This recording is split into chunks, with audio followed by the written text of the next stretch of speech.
Ce dimanche 27 avril, Bruno Retailleau était l'invité de Benjamin Duhamel sur BFM TV.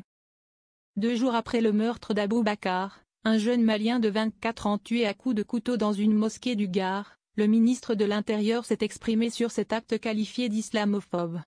Et c'est justement sur ce principe de lutte contre l'islamophobie que s'est organisée, dimanche, une marche place de la République. Le journaliste a interrogé l'homme politique à ce sujet. Mais la formulation a complètement sidéré l'ancien président du groupe Les Républicains au Sénat.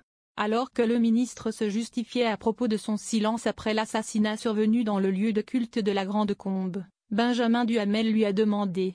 Il y a quelques minutes, un rassemblement a commencé place de la République contre l'islamophobie à l'appel de personnalités de gauche, notamment Jean-Luc Mélenchon. Est-ce que vous irez en sortant de cette émission ?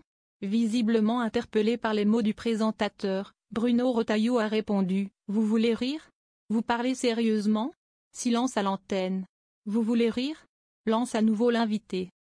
Moi je suis frappé parce que j'ai entendu les critiques de l'extrême gauche, notamment des Insoumis. Je suis frappé par le contraste que j'ai perçu très concrètement, très directement entre l'extraordinaire dignité des représentants des Français musulmans que j'ai rencontrés tout à l'heure. D'ailleurs, ils ne m'ont pas reproché d'être venu trop tard, et l'indignité de LFI qui une fois de plus instrumentalise.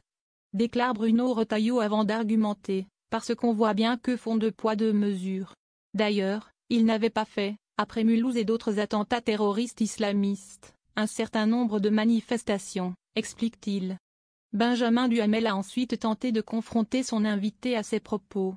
Pourquoi, dans un esprit de dépassement des clivages partisans, ne pas se dire « je suis ministre de l'Intérieur, il y a une manifestation en hommage à cette personne et j'y vais ». Bruno Retailleau a assumé sa position sur le sujet.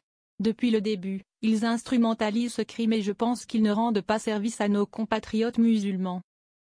Moi, je vois dans nos compatriotes musulmans d'abord des Français, ensuite évidemment ils sont de confession musulmane.